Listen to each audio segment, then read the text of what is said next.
형제들아, 내가 너희를 위하여 이 일에 나와 아볼로를 들어서 본을 보였으니 이는 너희로 하여금 기록된 말씀 밖으로 넘어가지 말라 한 것을 우리에게서 배워 서로 대적하여 교만한 마음을 가지지 말게 하려 함이라. 누가 너를 남달리 구별하였느냐? 내게 있는 것 중에 받지 아니한 것이 무엇이냐? 내가 받았은즉 어찌하여 받지 아니한 것 같이 자랑하느냐? 너희가 이미 배부르며 이미 풍성하며 우리 없이도 왕이 되었도다. 우리가 너희와 함께 왕 노릇하기 위하여 참으로 너희가 왕이 되기를 원하노라. 내가 원하건 생각건대 하나님이 사도인 우리를 죽이기로 작정된 자 같이 끄트머리에 두셨음에 우리는 세계 곧 천사와 사람에게 구경거리가 되었노라. 우리는 그리스도 때문에 어리석으나 너희는 그리스도 안에서 지혜롭고, 우리는 약하나 너희는 강하고, 너희는 존귀하나 우리는 비천하여 바로 이 시각까지 우리가 줄이고 목마르며 헐벗고 매맞으며 정처가 없고, 또 수고하여 친히 손으로 일을 하며 모욕을 당한즉 축복하고 박해를 받은즉 참고 비방을 받은즉 권면하니 우리가 지금까지 세상의 더러운 것과 만물의 찌꺼기같이 되었도다. 내가 너희를 부끄럽게 하려고 이것을 쓰는 것이 아니라 오늘 너희를 내 사랑하는 자녀같이 권하려 하는 것이라. 그리스도 안에서 일만 스승이 있으되 아버지는 많지 아니하니 그리스도 예수 안에서 내가 복음으로써 너희를 낳았음이라. 그러므로 내가 너희에게 권하노니 너희는 나를 본받는 자가 되라. 이로 말미암아 내가 주 안에서 내 사랑하고 신실한 아들 디모데를 너희에게 보내었으니 그가 너희로 하여금 그리스도 예수 안에서 나의 행사 곧 내가 각처 각 교회에서 가르치는 것을 생각나게 하리라. 어떤 이들은 내가 너희에게 나아가지 아니할 것 같이 스스로 교만하여졌으나 주께서 허락하시면 내가 너희에게 속히 나아가서 교만한 자들의 말이 아니라 오직 그 능력을 알아보겠으니 하나님의 나라는 말에 있지 아니하고 오직 능력에 있음이라. 너희가 무엇을 원하느냐? 내가 매를 가지고 너희에게 나아가랴. 사랑과 온유한 말씀으로 나아가랴. 아멘. 여러분, 오늘 이 주일 하나님께서 우리에게 주시는 말씀입니다. 여러분, 고린도 교회 고린도 전서 네 번째 시간입니다. 자기로부터의 구원이라는 주제를 가지고서요, 오늘 설교 제목은요, 복음과 자기 부인이라는 제목으로요, 하나님 말씀 나누도록 하겠습니다. 여러분, 고린도 교회에 많은 문제들이 있었는데요, 이 문제들을 유발하게 만든 가장 큰 원인은요, 바로 자기 자신을 우상화하는 것이었습니다. 자기를 우상화한다라는 말이 무슨 말인가 싶을 수 있는데요, 자기를 우상화한다라는 것은요, 나를 제일 된 가치, 최고 우선순위의 가치로 둔다는 것을 말합니다. 고린도 교회는 신생교회였음에도 불구하고요, 다양한 섬김들이 있었고 다양한 은사가 나타나는 교회였습니다. 요즘은 뜸하지만요, 여러분, 예전에 우리 어르신들이 생각하는 이전의 한국교회에 한창 은사가 활발하게 일어났던 때를 기억하실 것입니다.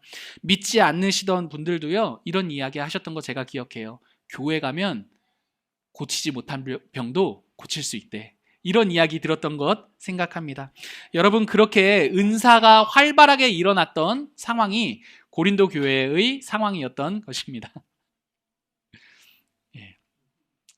그냥 할게요. 여러분, 신경 쓰지 말고 들어주십시오. 여러분, 이렇게 은사가 활발하게 일어났던 그때가 여러분, 고린도 교회의 어떤 분위기였던 거죠. 그래도 여러분들이 너그럽게 귀엽게 봐주셨어요. 제 마음이 이전보다는 조금 편해졌습니다. 여러분, 고린도 교회도 그랬던 겁니다. 다양한 은사가 고린도 교회 안에 나타났습니다. 그런데 여러분, 문제가 있어요. 문제가 무엇이었냐면, 이 은사가 자기 우상화, 이런 자기 중심성과 만나게 되면서요, 은사를 가지고 순위를 매기고 서열을 정하게 된 것입니다. 여러분, 유용한 은사를 구분하기 시작했습니다. 당연히 사람들이 주목하고 우와 이러는 은사가요, 앞자리에 서게 되었고, 평범해 보이는 은사는 자연스럽게 뒤로 밀려나 뒷자리에 위치하게 되었습니다. 병을 고치거나 방언을 하는 은사들은 앞에 왔던 거죠. 그리고 그 다음 순위에는 사람들 앞에서 가르치는 은사가 그 다음 순위에 왔던 겁니다. 이러한 은사들이 앞자리에 서 있었을 수 있는 이유는 단 하나인 거죠. 사람들이 주목하고 부러워하는 은사였기 때문입니다. 근데 여러분, 상대적으로 평범해 보이는 은사들이 있는 거예요. 아픈 사람들의 형편을 챙겨요. 그리고 긍휼한 마음을 가지고 눈에 보이든 보이지 않든 섬기고 봉사를 합니다. 여러분, 이렇게 전혀 눈에 드러나지도 않고 특별해 보이지 않는 것 같은 이러한 평범한 은사들은요, 자연스럽게 뒷자리로 위치하게 됐고 별 볼 일 없는 은사다 이러며, 그런 은사들을 가진 사람들은 별 볼 일 없는, 능력 없는 사람으로 만들었던 게 고린도 교회의 분위기였던 겁니다. 사랑하는 성도 여러분, 이는 비단 고린도 교회가 처했던 그 당시와 그 교회의 형편만이 아니라는 것을 우리가 생각해 볼 수 있을 것 같아요.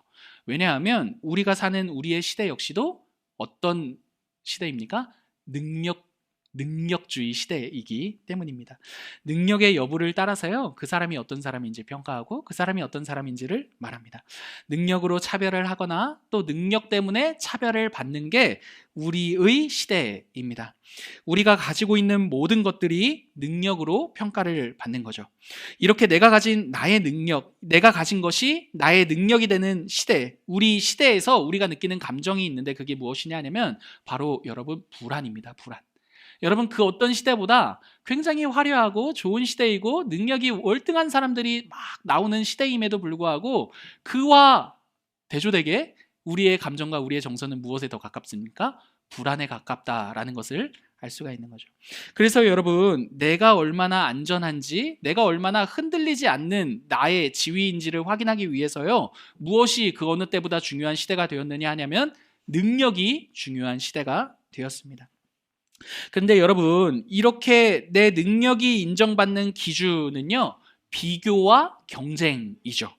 왜냐하면 나의 능력은요, 절대적이지 않고 상대적이기 때문입니다.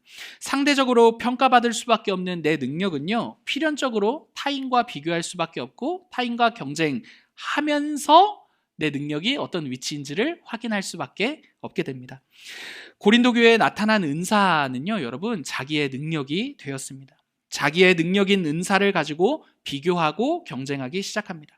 그리고 서열을 매겼습니다. 서열을 따라서요, 은사가 능력이 되고 능력이 서열이 되면서 신앙이 좋은 사람, 신앙이 좋지 못한 사람, 이렇게 구분이 생기기 시작한 게 고린도 교회의 형편이 됩니다. 사람들이 인정하고 주목하는 은사를 가진 사람은요, 자연스럽게 영적인 거장이 되는 거예요. 그렇지 못한 사람은 믿음이 없는 사람이 됩니다. 여러분, 이러한 고린도 교회의 배경을 가지고 오늘 본문이 시작하는 거예요. 그게 6절입니다. 6절 같이 읽어보실까요? 같이 읽겠습니다. 시작. 형제들아, 내가 너희를 위하여 이 일에 나와 아볼로를 들어서 본을 보였으니 이는 너희로 하여금 기록된 말씀 밖으로 넘어가지 말라 한 것을 우리에게서 배워 서로 대적하여 교만한 마음을 가지지 말게 하려 함이라. 여러분, 6절이 무슨 말이냐 하냐면요, 은사를 자신의 능력으로 삼아 비교하고 경쟁을 함으로써 서열을 매긴 고린도 교회를 향해서요, 바울이 이렇게 말하는 거예요. 형제들아, 내가 너희를 위하여 이 일에 나와 아볼로를 본을 삼아 너희에게 말했다, 보였으니. 무슨 말이냐면, 나와 아볼로가 각자의 은사를 가지고 능력화해서 언제 비교하고 경쟁해서 너희를 섬기더냐? 아니지 않았느냐? 기록된 말씀을 따라서 나와 아볼로를 통해서 배워라. 서로 대적하고 교만하지 않게 되는 그것을 나와 아볼로가 보여주지 않았느냐? 나와 아볼로를 통해서 서로 대적하고 교만해지며 비교하며 경쟁하지 말아라 라고 말하는 게 오늘 6절의 내용인 겁니다. 여러분, 이 내용을 쉽게 말하면 바울이 이렇게 말하는 거예요. 신자는 자신이 가진 능력을 가지고 내가 누구인지 말하는 자가 아니다 라고 말입니다. 사랑하는 성도 여러분, 우리는요, 늘 상대와 비교하거나 그 경쟁에 승리함으로써 내가 누구인지를 확인해라 라는 강요 속에 살아갑니다. 이는 내가 그러한 방식에 동의하든지 동의하지 않든지 우리 안에 필연적으로 경험하게 되는 일입니다. 나는 비교하지 않아, 나는 경쟁하지 않아 라고 수없이 다짐한다 하더라도요, 우리는 당장 우리 눈에 보이는 결과를 보면서요, 저 사람의 상황이 나보다 좋네, 저 사람의 결과가 나보다 좋네, 나쁘네 라는 것을 아주 자연스럽게 비교하고 판단합니다. 여러분, 오늘 본문에서 바울은요, 그렇게 비교와 경쟁을 통해 자기 중심, 자기 우상화, 이렇게 자기를 계속해서 강화하며 삶을 해석하는 우리를 향해서요, 그렇지 않을 수 있는 길이 있다라고 말해줍니다. 오늘 본문을 통해서요, 여러분, 이렇게 우리가 비교와 경쟁으로부터 우리 삶을 해석하지 않을 수 있고, 우리 스스로를 계속해서 강화함으로써 자기 중심적인 삶을 살지 않을 수 있는 그러한 길이 무엇인지 오늘 본문을 통해 한번 살펴보았으면 좋겠습니다. 여러분, 바울은요, 고린도 교회가 자신의 은사를 따라 능력을 평가하고 이를 서열화하는 것에 대해서요, 7절에 이렇게 말하고 있어요. 7절 같이 한번 읽어보실까요? 시작. 누가 너를 남달리 구별하였느냐? 내게 있는 것 중에 받지 아니한 것이 무엇이냐? 내가 받았은즉 어찌하여 받지 아니한 것 같이 자랑하느냐? 여러분, 고린도 교회는요, 은사를요, 자신의 능력으로 생각했습니다. 그도 그럴 것이, 여러분, 우리 중에서도 만약 병 고치는 은사를 가진 사람이 있다면 그게 곧 그 사람의 능력이 되었을 것입니다.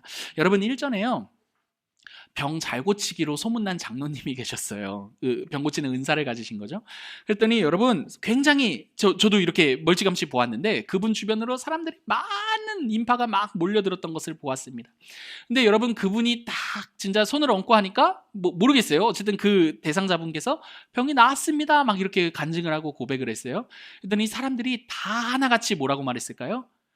와, 저 장로님 대단하다 이랬습니다. 여러분, 무슨 말이 하고 싶은 거냐면, 은사가 곧 그 사람의 능력으로 생각하는 게 우리가 일반적으로 생각하는 은사에 대한 개념이라는 거죠. 그런데 여러분, 은사의 원래의 뜻이 무엇인지 아십니까? 은사? 여러분, 은사의 원래 뜻은요, 선물입니다. 선물. 여러분, 선물은요, 값없이 받는 게 선물인 거죠. 그죠? 만약에 내가 한 것에 대해서 받는 것은요, 보상입니다. 근데 선물은 대가 없이 받는 선물이 바로 선물이라는 거죠. 때문에 여러분, 은사는요, 오늘 7절에서 뭐라고 말하고 있느냐 하냐면 받은 것이라고 말합니다. 받은 것. 그래서 여러분, 7절에서 바울은요, 자신의 능력, 은사를 가지고 자신의 능력으로 생각하는 그 사람들을 향해 이렇게 말하는 것이죠. 너희가 자랑하고 있는 그 은사 말이야. 그 은사의 출처가 어디인지 한번 생각해봐라. 그 은사 그거 너희가 선물로 하나님께로부터 받은 것 아니냐? 라고 말입니다. 여러분, 바울이 7절에서 받았다라고 말하는 것은요, 비단 은사에만 국한되는 표현이 아닙니다. 여러분, 신자가 하나님 앞에서요, 자신을 어떻게 생각하는지에 대해서도 말해주는 게 바로 이 받았다라는 말이기 때문입니다. 여러분, 우리는요, 무엇인가를 더 가짐으로써 내가 누구인지를 말하는 사람들이 아닙니다. 오히려 우리를 생각할 때는요, 우리가 누구인지 생각해야 할 그 바른 기준은 바로 하나님께로부터 받았다라는 정체성입니다. 여러분, 만약에 우리가 하나님께로부터 받았다라는 존재라는 것을 잊는다면요, 우리는 끊임없이 내가 가진 것들이 무엇인지, 내가 가짐으로써 내가 누구인지를 말하고 싶어 할 것입니다. 그래서 여러분, 끊임없이 돈을 가져야 할 것이고요, 끊임없이 관계, 인맥을 가져야 한다라고 말해야 할 것이고요, 끊임없이 남들보다 더 뛰어난 능력을 가져야 한다라고 말해야 할 것입니다. 여러분, 부모 없는 아이 한번 생각해 봤으면 좋겠어요. 여러분, 부모 없는 아이는요, 끊임없이 자신의 손으로 자신의 인생을 꾸리며 내가 내 인생을 챙기고 가져야만 합니다. 왜 그러는 거죠? 부모가 없으니까 내가 내 인생을 꾸리고 내가 계속 가져야만 하는 게 부모 없는 아이의 삶 아닙니까? 때문에 부모가 없이는요, 내가 얼마나 내 손으로 나를 위해 가졌느냐가 나의 정체성이 됩니다. 근데 여러분, 반면에 부모가 있는 아이는 전혀 다른 삶을 사는 거죠. 부모로부터 사랑을 받습니다. 부모로부터요, 크든지 적든지 경제적인 도움도 받습니다. 어려울 때는요, 조언과 위로도 받습니다. 이렇게 다양한 것들을 부모로부터 어떻게 받습니다. 여러분, 부모로부터 받았다라는 그 사실이요, 그 자녀의 정체성의 근간이 됩니다. 여러분, 이는 단순히 부모가 없는 아이와 부모가 있는 사람을 대조함으로써, 비교함으로써 부모가 없는 사람들이 손해를 겪는다라는 것을 말하고 싶은 것이 아닙니다. 여러분, 뭘 말하고 싶은 것이냐 하냐면요, 여러분, 우리는요, 부모가 없이 내가 내 손으로 거두어 내가 가진 것이 무엇인지를 보고 내가 누구인지를 생각하는 사람들이 아니라는 것을 말하는 것입니다. 사랑하는 성도 여러분, 우리에게는요, 하늘 아버지, 우리에게 모든 것을 주시는 그 부모님, 그 하늘 아버지가 계시다라는 말입니다. 여러분, 우리가 우리 손으로 거둔 것을 가지고서요, 우리 인생을 셈하지 않습니다. 우리 인생을 계산하지 않습니다. 여러분, 우리는 우리의 부모님 대신 하나님으로부터 받은 것을 가지고 우리가 누구인지를 말하는 사람들입니다. 여러분, 우리의 인생을 한번 가만 들여다보세요. 여러분, 우리의 인생 중에요, 우리가 진짜 중요하게 여기고 진짜 중요하게 생각하는 모든 것들은요, 내가 내 손으로 쟁취한 것이 아무것도 없다라는 것을 알 수 있을 것입니다. 여러분, 당장에 우리의 생명을 생각해 보십시오. 여러분, 우리의 생명 우리가 가져서 갖게 된 것입니까?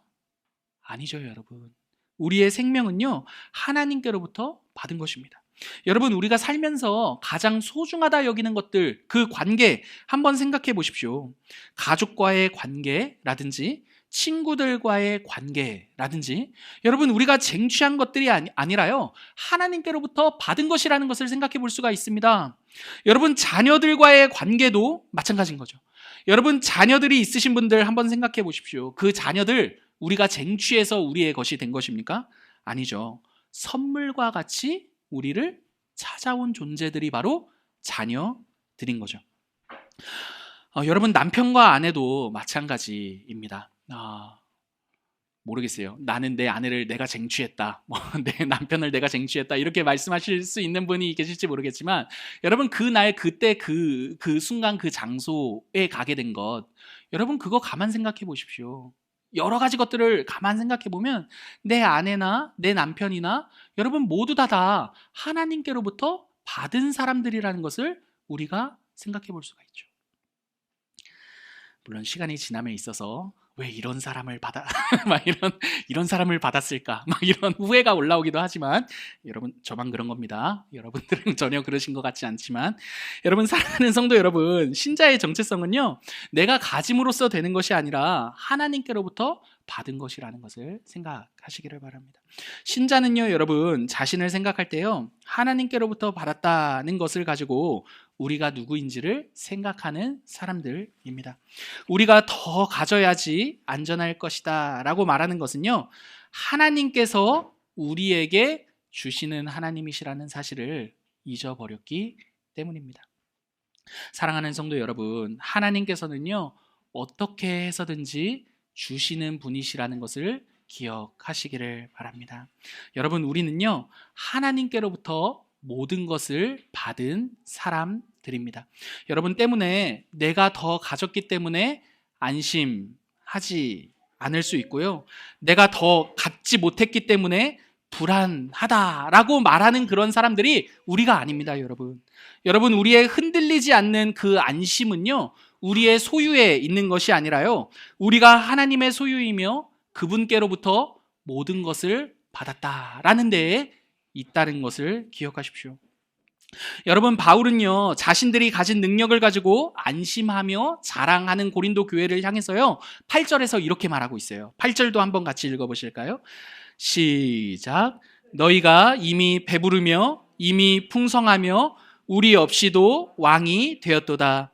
우리가 너희와 함께 왕노릇하기 위하여 참으로 너희가 왕이 되기를 원하노라. 바울이요, 여러분, 고린도 교회의 자랑과 고린도 교회의 교만을 풍자하는 대목이 오늘 우리가 방금 읽은 이 8절의 내용입니다. 이렇게 말하는 거예요. 너희가 하나님께로부터 받은 것을 가지고 왕 노릇, 왕 같은 행세를 하는구나. 그런데 나는 너희가 너희 자신에게 심취한 왕이 되는 거, 그러한 왕 말고 진짜 왕으로서 행동하는 사람들이 되었으면 좋겠다 라는 게 이 8절의 내용입니다.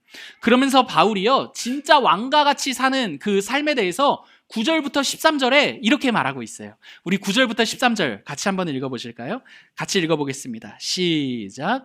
내가 생각하건대 하나님이 우리를 죽이기로 작정된 자 같이 끄트머리에 두셨음에 우리는 세계 곧 천사와 사람에게 구경거리가 되었노라. 우리는 그리스도 때문에 어리석으나 너희는 그리스도 안에서 지혜롭고, 우리는 약하나 너희는 강하고, 너희는 존귀하나 우리는 비천하여 바로 이 시각까지 우리가 줄이고 목마르며 헐벗고 매맞으며 정처가 없고 또 수고하여 친히 손으로 일을 하며 모욕을 당한즉 축복하고 참고 비방을 받은즉 권면하니 우리가 지금까지 세상의 더러운 것과 만물의 찌꺼기가 되었도다. 아멘. 여러분, 바울은 고린도 교회가 진짜 왕이 되기를 원한다라고 말하면서요, 자신들이 복음을 전하며 고난받은 것에 대해서 9절부터 13절까지에서 말하고 있어요. 여러분 한번 생각해 보세요. 이 대목이 조금 의아하지 않습니까? 너희가 진짜 참된 왕과 같이 행동했으면 좋겠다. 너희가 너희 자신의 심취한 그런 거짓 왕이 아니라 너희가 진짜 왕과 같이 행동했으면 좋겠다라고 말하면서 왜 바울은 자신이 고난받은 것에 대해서 말하는 것일까요?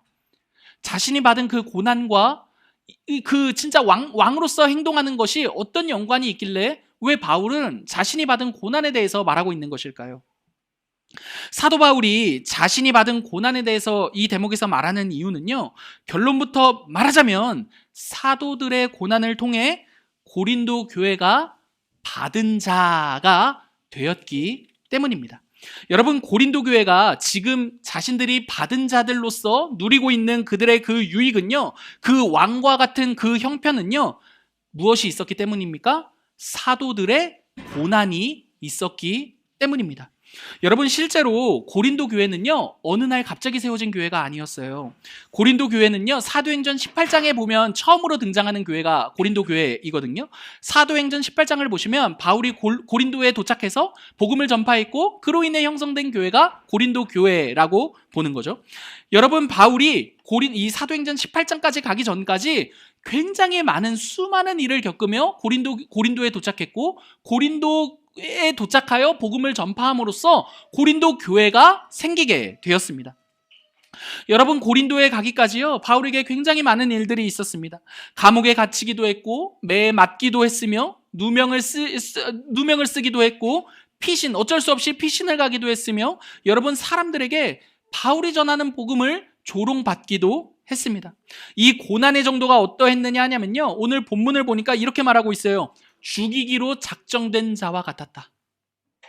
죽기로 예정된 자와 같았다 라고도 말하고 있고, 또 말미를 보니까 만물의 찌꺼기와 같이 되었다라고 말합니다.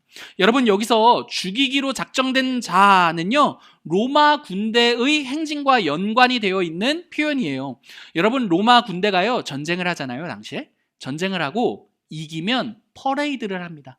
우리도 막 외국에서 우승하고 막 이런 일들 하고 나면 퍼레이드 하지 않습니까? 여러분, 로마 군대도 마찬가지였어요. 전쟁에서 이기고 나면 퍼레이드를 합니다. 근데 그 승리의 행진 끝에 무엇이 있느냐 하냐면 전쟁에서 끌고 온 포로들을 세워놔요. 그러니까 막 위풍당당한 그 승리의 끝에 그 포로들을 보여냄으로써 아주 로마의 승리와 그들의 패배를 극적으로 보여주는 것이죠. 그렇게 함으로써 어떻게 하는 거예요? 로마가 얼마나 대단한 존재인지를 보여내는 게 그 퍼레이드의 목적이었습니다. 여러분, 지금 죽이기로 작정되어 끄트머리에 있는 자와 같이 되었다라는 게 그 끝에 따라가는 포로와 같이 되었다라는 것을 의미하는 겁니다. 여러분, 그리고 만물의 찌꺼기라는 이 말은요, 말이 좋아 찌꺼기지 버려진 쓰레기와 같이 되었다라는 말이 만물의 찌꺼기라는 의미입니다. 여러분, 지금 고린도 교회가 현재 자신들이 너무나 누리고 있는 자신들의 그 모든 것들은요, 사도들의 무엇으로부터 비롯된 유익이었습니까? 사도들의 고난으로부터 비롯된 유익이었던 거죠. 바울의 이러한 고난은요, 단순히 육체적인 아픔이 아니라요, 철저한 자기 부인이었습니다. 왜냐하면 사도인 그 바울이 받았던 그 고난은요, 자신을 위한 것이 아니라 철저히 고린도 교회를 위한 다른 고린도 교회와 다른 교회들을, 성도들을 위한 고난이었기 때문입니다. 여러분, 바울이 이렇게 고난을 받음으로써요, 오늘 본문에서 유익을 누린 대상은요, 바로 고린도 교회였습니다. 바울의 고난은 때문에 철저히 자기를 부인함으로써 교회를 위해 받은 고난이었던 것이죠. 그래서 여러분, 10절을 보시면요, 이렇게 말하고 있어요. 우리는 어리석으나 너희는 지혜롭고, 그죠? 자신이 받은 고난으로 인해 어리석으나 고린도 교회가 누리는 유익이 있습니다. 너희는 지혜롭고 우리는 약하나 너희는 강하고 우리는 비천하지만 너희는 존귀하다라고 말하는 것입니다. 바울의 자기 부인으로요, 고린도 교회가 유익을 누리는 공동체가 되었습니다.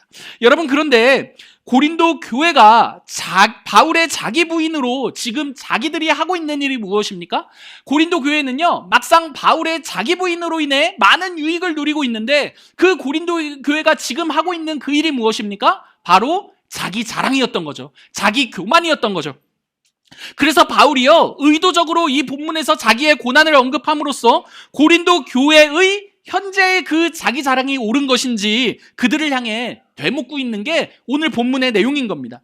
어쩌면 고린도 교회는 바울의 고난을 들으며 자신들의 자랑, 자기 자랑을 부끄러워했을지도 모릅니다. 아, 맞아. 우리가 지금 이 형편에 있는 것은 사도들의 고난 때문에 우리가 있는 것인데 우리가 너무나 철모르게 자기 자랑만 하고 있었구나 라고 말입니다. 그러나 바울은 그 고린도 교회를 향해서요, 이렇게 이어서 말합니다.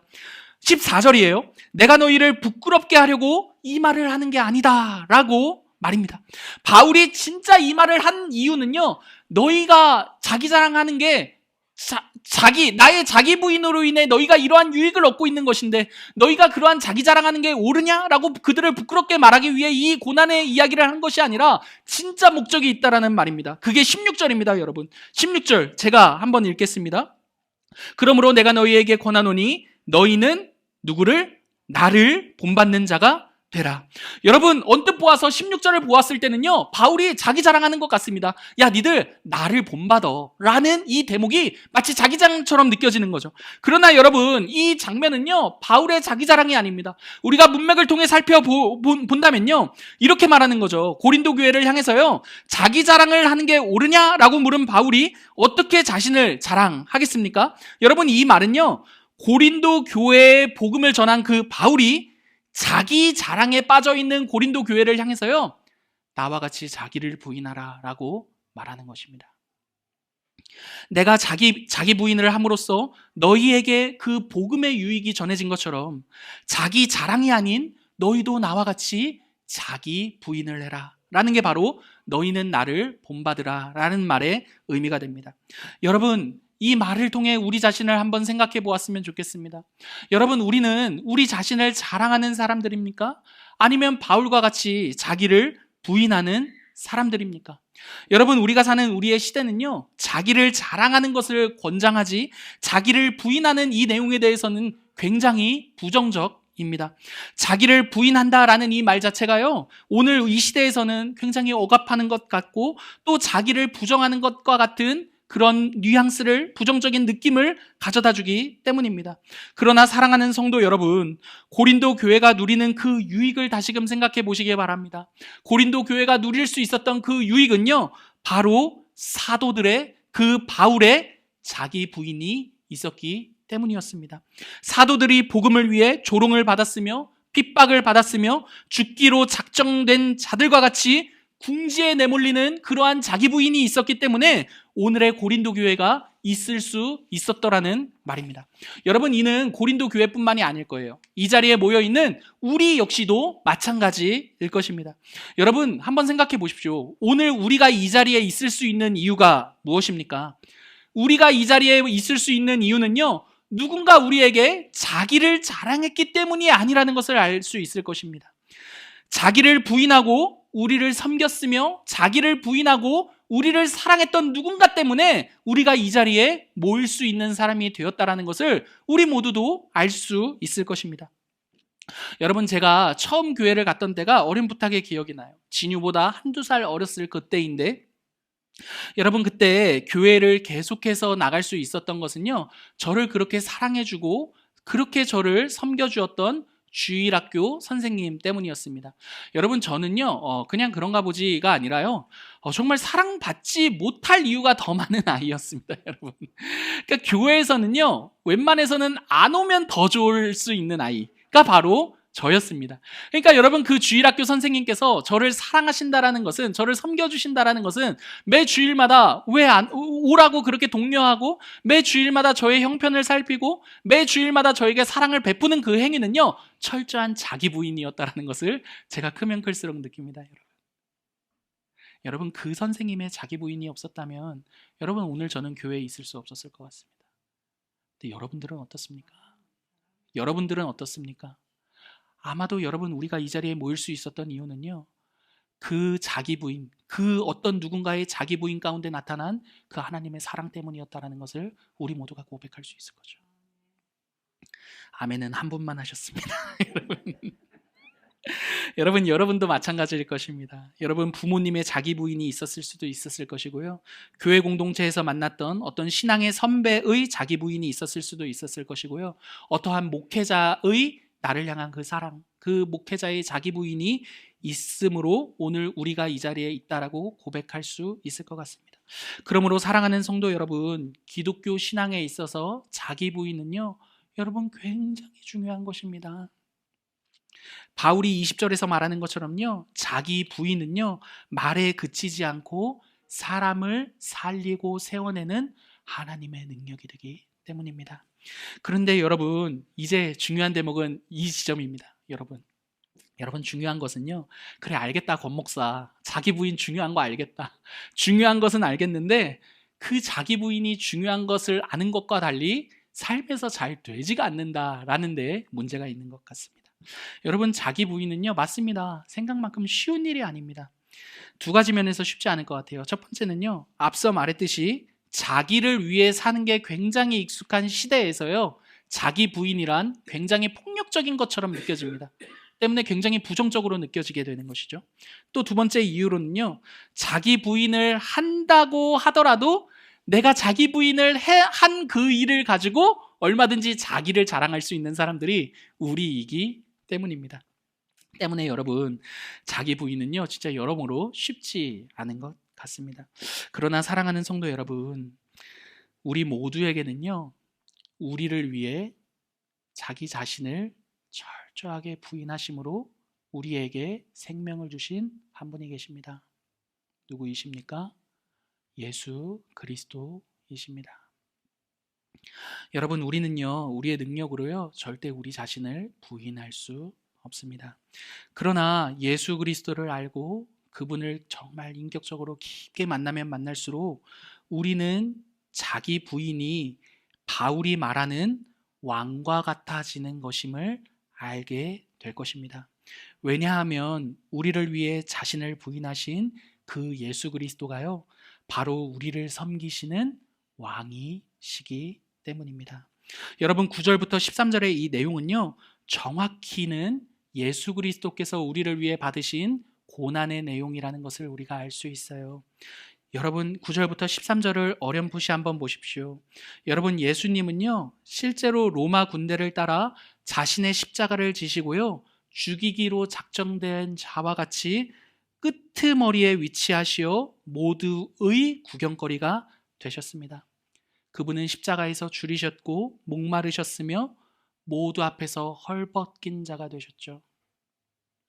매맞으셨으며 모욕을 당하셨으나 자신을 모욕하는 자들을 향해 축복하셨습니다.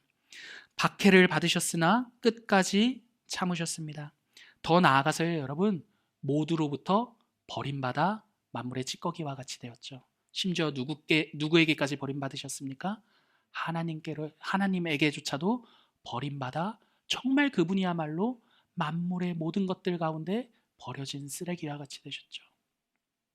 사랑하는 성도 여러분, 예수님은요, 우리를 위해 자신을 부인하신 우리의 왕이십니다. 여러분, 그래서 바울이 너희가 진짜 왕 노릇하기를 원한다 라고 말하면서 그 고난을 말하고 있는 거예요. 왜냐하면 그리스도께서 우리를 위해 고난 받으심으로 정말 우리를 위한 왕이 되셨기 때문에. 그러므로 여러분, 교회는요, 내가 가진 것들을 가지고 자랑하면서 내가 누구인지를 말하는 공동체가 절대 아닙니다. 왜냐하면 우리는요, 하나님이신 예수님께서 모든 것을 가지셨음에도 불구하고 우리를 위해 자신의 모든 것을 버리시면서까지 우리를 사랑하신 존재요 공동체이기 때문입니다. 여러분, 교회는요, 그분의 자기중심성, 그 이기적인 그분의 이기심에 의해 생긴 공동체가 아니라요, 도리어 하나님이신 예수 그리스도의 자기 부인에 의해 생긴 공동체입니다. 여러분 때문에 교회는요, 내가 무엇인가를 더 가짐으로써 증명하는 공동체가 아닙니다. 여러분, 이게 너무나 다행이지 않습니까? 여러분, 무엇인가를 더 가져야 좋은 교회라는 이 세상의 흐름에 합류한다면, 여러분, 참, 이 땅에 교회가 있어야 할 이유가 무엇입니까? 차라리 하나님께서 애플을 가지고, 삼성을 가지고 전도를 하시지. 왜 이렇게 이 15평, 이 작은 공간에 모인 우리를 통해 자신의 이름을 드러내시겠다라고 하시느냐 말입니다. 여러분, 교회는요, 내가 더 가짐으로써 나를 증명하는 공동체가 절대 아닙니다. 도리어 교회는요, 그분께 받은 것을 가지고 우리가 누구인지를 빛으로 소금으로 드러내는 공동체이죠. 우리가 하나님께로부터 받은 것이 무엇인지를 기억해 보십시오. 우리가 그분으로부터 받은 것이 무엇입니까? 바로 그분 자신입니다. 그분이 자기를 부인하심으로 우리에게 자기 자신을 온전히 주셨죠. 여러분, 오늘 이 말씀을 가지고서요, 한 가지 적용하고 말씀을 마치도록 할게요. 여러분, 그 적용이 15절입니다. 15절 같이 한번 읽어보실까요? 시작. 그리스도 안에서 1만 스승이 있으되 아버지는 많지 아니하니 그리스도 예수 안에서 내가 복음으로써 너희를 낳았음이라. 여러분, 적용입니다. 여러분 모두 스승이 아닌 아버지가 되시기를 바랍니다. 아멘. 여러분, 스승이 아닌 아버지가 되시기를 바랍니다. 여러분, 스승과 아버지의 차이가 뭔지 아세요? 여러분, 스승은요, 자기 중심적이어도 그 누구도 그 스승에게 뭐라 할 사람은 아무도 없습니다. 잘 가르치기만 하면 됩니다. 그러나 여러분, 아버지는 다릅니다. 여러분, 아버지는요, 자기 중심적이 되어서는 절대 안 됩니다. 자녀를 위해서 자기 자신을 얼마든지 부인할 수 있는 존재가 바로 아버지라는 말입니다. 그러한 아버지, 그러한 부모, 자기를 부인해낼 수 있는 그 부모만이, 그 아버지만이 자녀를 낳을 수 있는 거죠. 여러분, 자녀를 낳아 보신 분들 계시죠? 여러분, 저도 자녀를 낳지 않아서 잘 모릅니다. 제 아내가 낳았거든요. 여러분, 자녀를 낳지 않아서는 잘 모르지만, 그럼에도 여러분, 자녀를 낳는다는 것 한번 생각해 보십시오. 낳아 보신 분들은 충분히 상상되시겠고, 낳지 못하신 분들 상상 한번 해보십시오. 여러분, 자녀를 낳는다라는 것은요, 나를 버리는 것입니다.